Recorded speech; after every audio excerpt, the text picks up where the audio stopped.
ٹیک لگا کر بیٹھنے لگے تو اچانک سامنے وال پر لارج سائز LED اسکرین میں ایک چہرہ نظر آیا، جس کو دیکھتے ابراہیم صاحب کا رنگ فک پڑتے ایک پل کے لیے متغیر ہو گیا تھا۔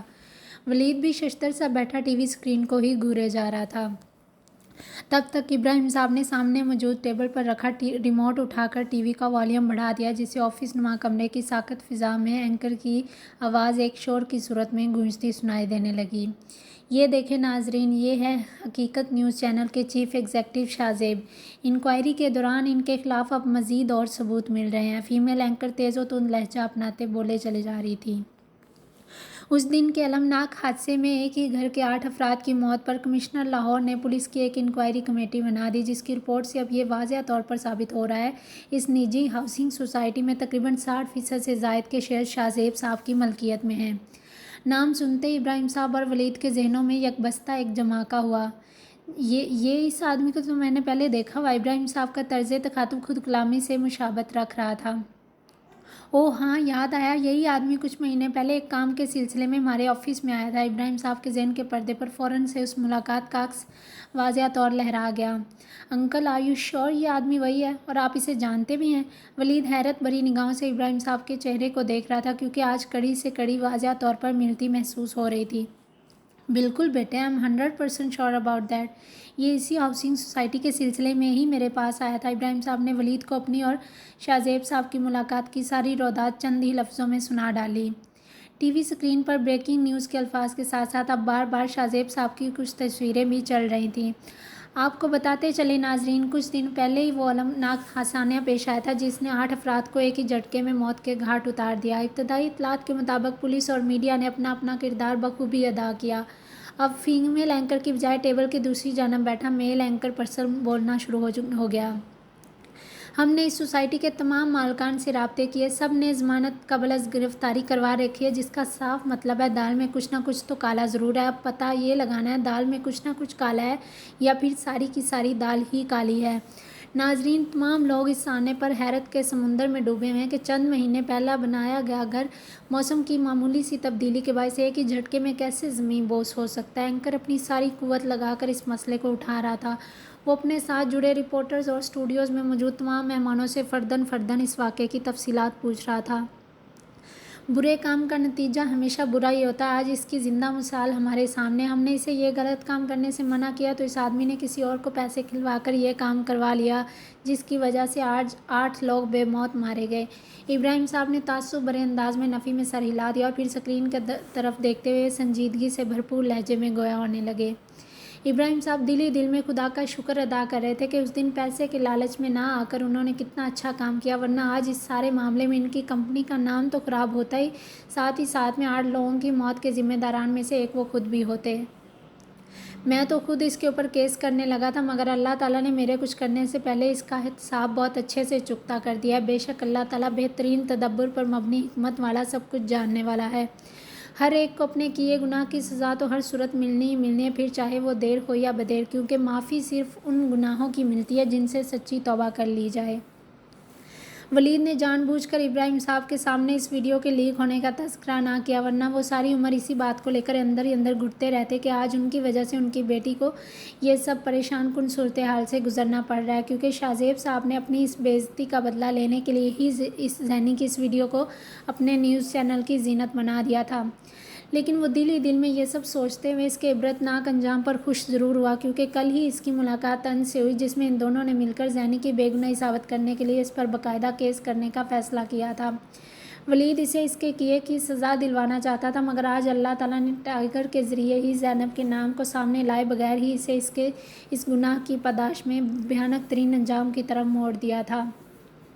ولید جو اس کیس کے سلسلے میں پہلے تھوڑا بہت فکر مند نظر آ رہا تھا، اب اللہ تعالیٰ کے اس قوی انصاف پر اندر ہی اندر پوری طرح مطمئن ہو کر رہ گیا۔ یہ جیل میں جا کر اب اپنے اس گناہ کی سزا اچھے سے بھگتے گا۔ میری زینی نے اس کی نازیبا حرکت کی وجہ سے اندر ہی اندر گھٹ کر نہ جانے کتنے آنسو بہائے ہیں۔ ولید کے چہرے پر اس وقت ظاہر خود مسکراہٹ رقص کر رہی تھی۔ زینی کے آنسوؤں کے بارے میں سوچتے ہوئے اسے اس اسکرین پر نظر آنے والے آدمی سے سخت نفرت محسوس ہو رہی تھی۔ انکل میں پھر چلتا ہوں، ایکچولی مجھے آفس میں ایک ضروری میٹنگ اٹینڈ کرنی ہے۔ ولید نے ابراہیم صاحب کو ٹی وی دیکھنے میں محو پایا تو شائستگی سے مسکراتے ہوئے ان سے مسافے کے لیے اپنا ہاتھ ان کے آگے بڑھا دیا۔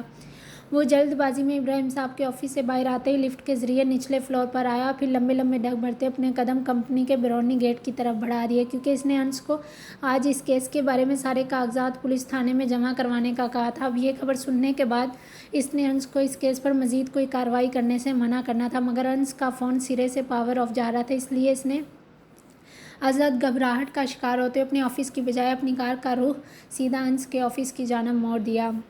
پچھلے 2 دنوں سے زرار بمشکل 1 سے 2 مرتبہ ہی کمرے سے باہر نکلا تھا، وہ بھی آسماں بیگم کے بے حد اصرار کی وجہ سے، ورنہ وہ کمرے سے باہر تو کیا غیر متوقع طور پر کالج تک نہیں جا رہا تھا۔ ہمیشہ کی طرح اس نے اپنا موبائل پاور آف کر کے سائڈ ٹیبل کے دراز میں رکھ چھوڑا تھا۔ اس وقت بھی وہ بیڈ پر چت لیتے نہ چاہتے ہوئے بھی اپنے ذہن کے کھلے دریچوں سے ماضی کی ایسی بھیانک یادیں سوچ رہا تھا جو اس کے لیے صرف اور صرف تلخی کا باعث بنتی تھیں۔ کمرے کی ساری روشنیاں اس وقت اپنی آب و تاب سے چمک رہی تھیں، مگر زرار کے اندر اس وقت گھپ اندھیرے کے سوا دیکھنے کو کچھ بھی نہیں مل رہا تھا۔ لگاتار 2 دن اور راتوں کے رت جگے کی وجہ سے اس کی نیلی جھیل جیسی شفاف آنکھوں میں حد درجہ سرخی بڑھ گئی تھی۔ اس کے بال تک بے ترتیب انداز میں اس کی کشادہ پیشانی پر بکھرے ہوئے لگ رہے تھے، مگر اس وقت وہ دنیا مافیہا کی ہر چیز سے بے نیاز صرف اپنی سوچوں میں ہی گم تھا۔ اسے اپنا خود کا تو کیا آس پاس کا بھی ہوش نہیں رہا تھا۔ زرار بیٹے، عفان نے ناشتے کے بعد اب لنچ کی ٹیبل پر بھی زرار کو موجود نہ پایا تو آہستگی سے دروازہ نوک کرتے اس کا کوئی جواب سنے بنا ہی کمرے کے اندر آ گئے، مگر یہاں زرار کو خالی خالی نگاہوں سے چھت کی طرف تکتا پا کر عفان حیرت کے مارے آگے بڑھتے ہوئے فوراً اس کے بیڈ کے پاس پہنچ گئے۔ زرار تم ٹھیک تو ہو نا بیٹے؟ عفان نے جلدی سے زرار کے بال پیشانی سے پیچھے کرنے کے بعد اس کے ماتھے پر ہاتھ رکھتے تفکرآمیز تاثرات سمیت اس کا ٹمپریچر چیک کیا۔ زرار اپنے ماتھے پر کسی کا نرم لمس محسوس کرتے فوراً ہڑبڑانے کے انداز سے تکیے سے اٹھ بیٹھا، کیونکہ اپنی سوچوں میں اس قدر ڈوبے ہونے کی وجہ سے اسے پتہ ہی نہ چلا کب عفان اس کے کمرے میں آیا اور پھر اس کے ماتھے پر ہاتھ رکھتے ہوئے اس کا باڈی ٹمپریچر چیک کرنے لگا۔ ہاں جی میں ٹھیک ہوں۔ زرار نے اپنے بالکل پاس بیٹھے عفان کو اپنے لیے پریشان ہوتے دیکھا تو ہکلاتے لہجے میں گویا ہونے کے ساتھ ساتھ اپنا ہاتھ بڑھاتے ہوئے فوراً کمفرٹر پکڑ کر خود سے پیچھے ہٹا دیا۔ اب وہ عفان کی جانچتی نگاہوں سے اپنی پریشانی کو چھپانے کے لیے نگاہیں چراتے اپنے ہاتھوں کو کنفیوز انداز میں مسلنے لگا، جبکہ عفان اس کے ملجھے سراپے اور بکھرے بالوں کو دیکھ کر ہی ایک پل کے لیے اندر ہی اندر گھٹن کا شکار ہو کر رہ گئے۔ مجھے تو بالکل بھی ٹھیک نہیں لگ رہے، ماما بتا رہی تھی تم 2 دن سے کمرے سے باہر ہی نہیں آ رہے ہو اور صحیح سے کچھ کھا پی بھی نہیں رہے ہو۔ عفان زرار کی گہری نیلی آنکھوں کو بغور دیکھتے پریشان کن انداز میں گویا ہوئے۔ نہیں بابا ایسی تو کوئی بات نہیں، بس ویسے ہی کچھ کھانے پینے کو دل نہیں چاہ رہا تھا اس لیے ڈنر کے لیے نہیں آیا۔ ڈنر؟ بیٹے یہ لنچ کا ٹائم ہے، تمہیں وقت تک کا اندازہ نہیں اور تم کہہ رہے ہو میں بالکل ٹھیک ہوں۔ عفان کے استفسار پر زرار ازحد شرمندگی کے مارے اپنی نظریں فوراً نیچے جھکا گیا، کیونکہ وہ عفان کو اپنا یہ روپ ہرگز نہیں دکھانا چاہتا تھا، مگر آج پہلی بار وہ اس چیز میں بری طرح ناکام ہو چکا تھا، کیونکہ عفان نے کمرے کے اندر قدم رکھتے ہی زرار کی تیزی سے سرخ ہوتی آنکھوں کے ڈورے اپنی آنکھوں سے واضح دیکھ لیے تھے۔ تمہارے ماضی کی وجہ سے صرف تمہاری زندگی متاثر نہیں ہوئی بیٹا، زرار کی زندگی میں جو خلل پڑا تم اچھی طرح واقف ہو اس سب سے۔ زرار کی اس حالت پر عفان کو اپنی سماعتوں میں آسماں بیگم کی اس دن کی کئی باتیں باز گشت بن کر گونجتی سنائی دینے لگیں۔ آئی ایم سوری زرار بیٹے، میں بارہا کوششوں کے باوجود بھی آپ کو ماضی کی ان تلخ یادوں سے چھٹکارا نہیں دلوا پایا، عفان نے پرنم لہجے میں کہتے ہوئے زرار کے ہاتھ پر اپنا شفقت بھرا ہاتھ رکھ دیا۔ زرار ایک پل کے لیے حیرت کے مارے چونکتے عفان کے چہرے پر دکھ کے سائے کسی گھنیرے سیاہ بادلوں کی صورت میں لہراتے ہوئے دیکھ رہا تھا۔ عفان اس کے چہرے کے بجھے تاثرات سے اس کے دل کی بات تک کو جان گئے، اس لیے وہ ابھی تک غیر یقینی کیفیت میں گھرا انہیں ہی ساکت نگاہوں سے دیکھے جا رہا تھا۔ نہیں بابا ایسی کوئی بات نہیں، آپ بلا وجہ پریشان ہو رہی ہیں، یہ دیکھیں میں بالکل ٹھیک ہوں۔ اپنے اندر کے کرب کو دوسروں سے چھپانے کی اس عادت میں زرار بالکل اپنے باپ پر ہی گیا تھا، کیونکہ وہ دونوں ہی نہ جانے کتنے برسوں سے چپکے چپکے اس کام کو بخوبی سر انجام دے رہے تھے۔ زرار اپنے چہرے پر بمشکل پھیکی مسکراہٹ لاتے ہوئے نرمی سے گویا ہوا، مگر عفان کی آنکھوں سے اس کے اندر چھپی اذیت مخفی نہ رہی تھی۔ اوکے فائن، اگر آج کل تم کالج نہیں جا رہے ہو تو میرے ساتھ ہی کراچی چلو، تھوڑا ماحول چینج ہوگا تو انشاءاللہ موڈ میں بھی ضرور خوشگوار تبدیلی آئے گی۔ عفان نے اس کے موڈ میں بہتری لانے کے لیے اسے اپنے ساتھ کراچی چلنے کی آفر کی تھی۔ نہیں بابا ابھی تھوڑے دنوں تک ہمارے مڈ ٹرم ایگزام ہونے والے ہیں، اس کے بعد چند دنوں کے لیے چھٹیاں ہی ہوں گی، تب آپ کے ساتھ ضرور کراچی چلوں گا، پھر وہاں اذلان چاچو سے بھی مل لیں گے۔ زرار سے عفان کی آنکھوں میں بڑھتی پریشانی دیکھی نہ گئی، اس لیے اپنی آواز کو حتی المقدور فریش رکھتے ہوئے ان سے مخاطب ہوا۔ بیٹا اس طرح کراچی میں بھی مجھے تمہاری فکر ہوتی رہے گی، اگر میرے ساتھ میری آنکھوں کے سامنے رہو گے تو مجھے ڈھارس ملتی رہے گی۔ عفان زرار کے بالکل پاس بیٹھے اس کے شانے پر ہاتھ رکھنے کے بعد شفقت بھرے لہجے میں گویا وہ نہ جانے کتنے برسوں بعد ان کی اتنی لمبی گفتگو ہو رہی تھی، ورنہ زرار عفان سے بہت ہی کم مخاطب ہوتا تھا۔ میں ٹھیک ہوں بابا، آپ میرے لیے بالکل بھی پریشان نہ ہو۔ بات کرتے ہوئے زرار کے لبوں پر بےساختہ دھیمی خوبصورت مسکان چھا گئی، جس پر عفان نے آہستگی سے مسکراتے ہوئے زرار کو اپنے ساتھ لگا کر فرتے محبت سے اس کے سر پر بوسہ دیا۔ نہ چاہتے ہوئے بھی عفان کے بالکل ساتھ لگے زرار کی آنکھیں بے اختیار نمکین پانیوں سے بھر گئیں۔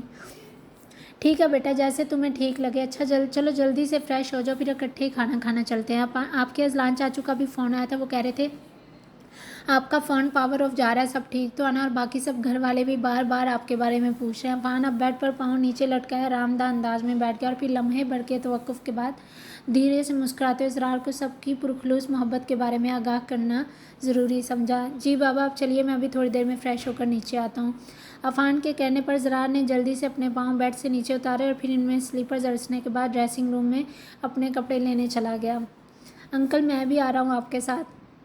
عفان زرار کو واش روم میں فریش ہونے کے لیے جاتا دیکھ کر کمرے سے باہر آ گیا۔ ابھی اس نے اپنے قدم کوریڈور میں دھیمی چال چلتے ہوئے آگے بڑھائے ہی تھے کہ اچانک اپنے تعاقب سے آہل کی تیز آواز نے ان کے بڑھتے قدموں کو فوراً بریک لگا دیا۔ ارے میرا شیر بچہ، آ جاؤ اپنے انکل کے پاس۔ عفان نے خوش دلی سے مسکراتے ہوئے تھوڑا نیچے جھک کر آہل کو اپنی گود میں اٹھا لیا اور پھر وہ دونوں ہلکی پھلکی گفتگو کے دوران سیڑھیوں کے زینے نیچے اترتے نچلے فلور پر جانے لگے۔ عفان جیسا سنجیدہ اور سوبر مزاج شخص جو مزاحیہ سے مزاحیہ بات پر بھی صرف آہستگی سے مسکرانے پر اکتفا کیا کرتا تھا، لیکن آہل کی باتوں میں پتہ نہیں ایسا کیا جادو تھا جو عفان جیسی شخصیت کو بھی کھلکھلا کر ہنسنے پر مجبور کر دیتا تھا۔ گھر میں موجود سبھی افراد کھانا کھانے کے دوران بھی ہلکی پھلکی باتوں میں حصہ لے رہے تھے۔ زرار بھی سب کی باتیں سنتے ہوئے پہلے کی نسبت کچھ حد تک نارمل ہو گیا تھا۔ اب وہ بھی آہل کی معصومیت سے بھری باتوں پر دھیمے سے مسکرا ضرور رہا تھا، لیکن آنکھوں کے پپوٹوں میں سنجیدگی ہنوز ویسے کی ویسے ہی برقرار تھی۔ اذلان اور ٹینا اس وقت مووی کا کوئی سین ایکٹ کرنے کی کوشش کر رہے تھے، مگر ہر بار ڈائریکٹر کسی نہ کسی مومنٹ پر آ کر کٹ یا پھر ری ٹیک کا اشارہ کرتے سین کی شوٹنگ رکوا دیتا۔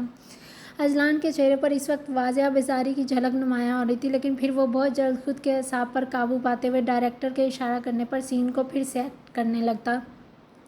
ایکشن کا لفظ گونجتے ہی ٹینا پھر سے اپنی لائنز کو مستعدی سے بولنے لگی۔ اذلان کو اس وقت محبت پاش نگاہوں کے ساتھ ٹینا کے چہرے کو تکنا تھا، مگر اس کا دھیان ہر بار ٹینا کی بجائے زینی کی طرف چلا جاتا۔ اس کی آنکھوں کے سامنے بار بار زینی کا آنسوؤں سے تر چہرہ کسی عکس کی صورت میں لہرانے لگ جاتا، جس کی وجہ سے اس کے اندر ایک عجب سی سرد جنگ چھڑ چکی تھی۔ کٹ کٹ کٹ، اذلان ایسے نہیں، غور سے دیکھے ٹینا کی آنکھوں میں۔ گائز پھر سے ری ٹیک لیں گے۔ ڈائریکٹر نے اب کی بار اپنی کیپ کو اتار کر ٹیبل پر رکھا اور پھر کرسی سے اٹھ کر کہنے کے ساتھ ساتھ باقاعدہ اپنے ہاتھ کو تھوڑا ہوا میں لہراتے ہوئے سب کو کٹ کا اشارہ کیا۔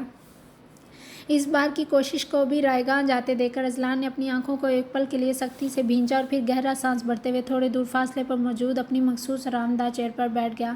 میک اپ بوائے جلدی سے آ کر سین کے حساب سے اس کے بال وغیرہ دوبارہ سے سیٹ کرنے لگا، کیونکہ یہ اذلان کی بچپن سے عادت تھی۔ جب کبھی وہ خود کو تھوڑا اپ سیٹ فیل کرتا، وہ لمحہ بہ لمحہ اپنے سیٹ شدہ بالوں کو ہاتھوں سے پیچھے کرتا رہتا تھا۔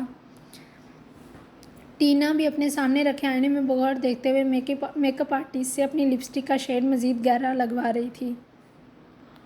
فل میک اپ کے ساتھ مسٹرڈ کلر کا کرتا اور پٹیالہ شلوار ٹینا کے ہوشربا حسن میں مزید اضافے کا سبب بنتے محسوس ہو رہے تھے۔ ٹینا خود پسند شخصیت کی مالک تھی، اسی لیے تو آئینے میں اپنی ہی خوبصورتی دیکھ کر اس کے لبوں پر بے ساختہ گہری مسکراہٹ چھا گئی۔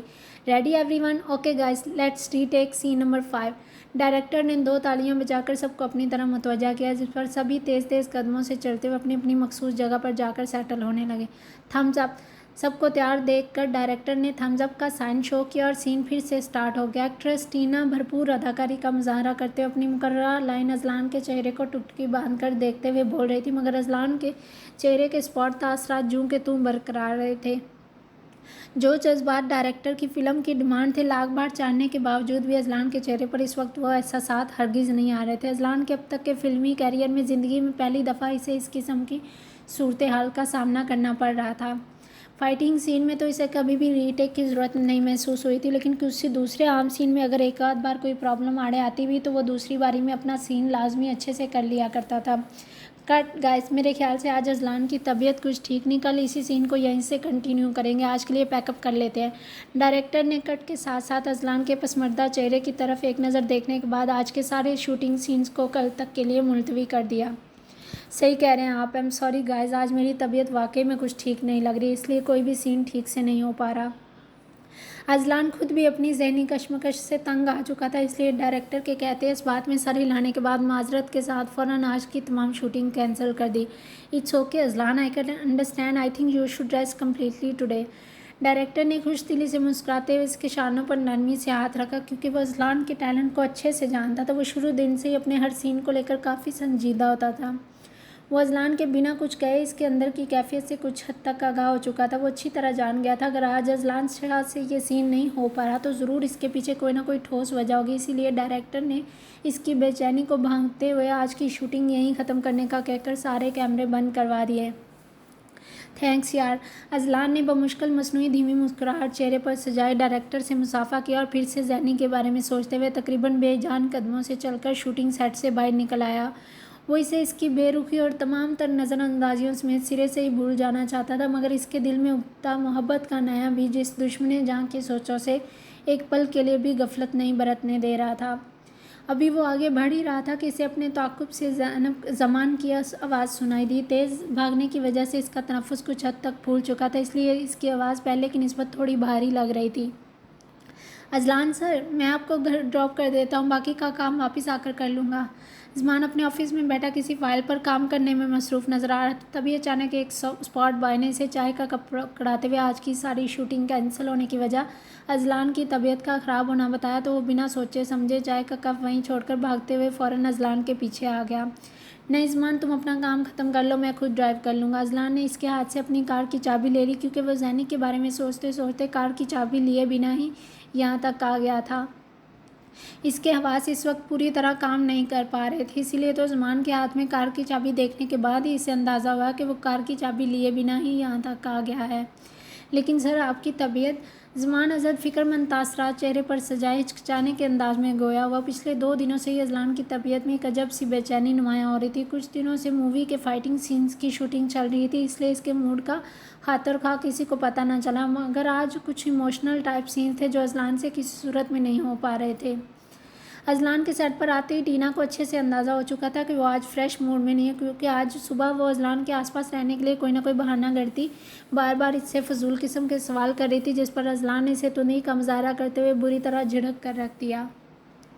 اذلان کے اس شدید ری ایکشن پر ٹینا ایک پل کے لیے تو ہکا بکا رہ گئی، مگر پھر بنا کسی بات کا برا منائے اپنی شوخ و چنچل مزاج طبیعت کی بدولت ہنستے ہوئے سوری کہہ کر اس کی کیبن کار سے فوراً واپس چلی گئی، کیونکہ وہ اچھے سے جانتی تھی غلطی سراسر اسی کی ہی ہے. میں ٹھیک ہوں زمان، تم جاؤ. اور ہاں یار، آج ہی کہ آج اس فائل کی رپورٹ ریڈی کر لینا، کل تک وہ مجھے ہر صورت چاہیے. اوکے؟ اذلان کا لہجہ ازحد گمبھیر لگ رہا تھا. جی سر، میں کل تک ریڈی کر لوں گا انشاءاللہ. زمان نے آہستگی سے مسکراتے ہوئے اپنے عزم کا اعادہ کیا، جس پر اذلان نے بنا کچھ کہے جواباً اپنے بہوں کو ہلکی سی جنبش دے کر اپنے قدم آگے بڑھا دیے اور پھر اپنے سنجیدگی سے بھرپور تاثرات سمیت پارکنگ میں کھڑی اپنی مرسڈیز کار کی طرف بڑھتے ہوئے ڈرائیونگ سیٹ سنبھال لی. اور وہ اپنے مخصوص انداز میں بالوں کو ہاتھ سے پیچھے کرنے کے بعد فوراً کار سٹارٹ کر دی. ابھی سے ڈرائیو کرتے کچھ ہی منٹ گزرے تھے کہ اسے کار کی ساکت فضا میں فون کی تیز بیل کی آواز پورے اطراف میں گونجتی سنائی دی. اذلان نے بے توجہی سے فون ریسیو کرنے کے لیے ایئر پیڈ آن کر دیا. ہاں اشفاق، بولو. اشفاق نے سلام کے بعد تھوڑی خاموشی اختیار کر لی، جیسے اپنی بات کو مکمل کرنے کے لیے مناسب لفظوں کا چناؤ کرنے میں مصروف ہو گیا. اس لیے اذلان نے اس کے کچھ بھی کہنے سے قبل خود ہی سرسری انداز میں پوچھ لیا، کیونکہ وہ اچھے سے جانتا تھا اشفاق کو اگر کوئی بہت زیادہ ضروری کام ہو تبھی وہ اذلان کو فون کرتا، ورنہ وہ ہر معاملے کو خود ہی اپنے طریقے سے حل کرنے کی کوشش کر لیتا تھا. اگر کسی بڑی مشکل میں پھنس جاتا تو وہ زمان سے بلا جھجک ہیلپ لے لیا کرتا تھا، کیونکہ اذلان کے ساتھ مستقل بنیادوں پر کام کرتے ہوئے زمان اور اشفاق کا آپس میں گہری دوستی کا رشتہ بن چکا تھا. ایکچولی سر، میں اشفاق کو سوچنے کے باوجود کچھ سمجھ نہیں آ رہا تھا کہ وہ بات کہاں سے شروع کرے اور کیسے. اشفاق، جو بھی کام ہے وہ بتاؤ جلدی، میں اس وقت ڈرائیو کر رہا ہوں. اذلان نے چڑھتے ہوئے تھوڑا سخت لہجہ اپنایا، کیونکہ اس کا موڈ پہلے ہی بری طرح آف تھا. سر، وہ میڈم اس وقت پارک میں. اشفاق نے اذلان کی سنجیدگی سے بھرپور آواز سنی تو اپنے خشک لبوں پر زبان پھیر کر انہیں ہلکا سا تر کرنے کے بعد بات کا آغاز کیا، مگر پھر گھبراہٹ کا شکار ہوتے فوراً رک سا گیا. کیا ہوا میڈم کو؟ اشفاق کے لبوں سے میڈم کا نام سنتے ہی اذلان کے دائیں پاؤں نے بے اختیاری بریک پر اپنا دباؤ بڑھا دیا، جس سے ٹائر ایک دم چرچراہٹ کا شکار ہو گئے اور کار تقریباً روڈ کے وسط میں ہی کھڑی ہو گئی. اذلان ایک ہی پل میں چوکس ہوتے فوراً سیدھا ہو بیٹھا. اس کے لہجے میں زینب کے لیے حد درجہ فکر مندی کا عنصر واضح نمایاں ہو رہا تھا.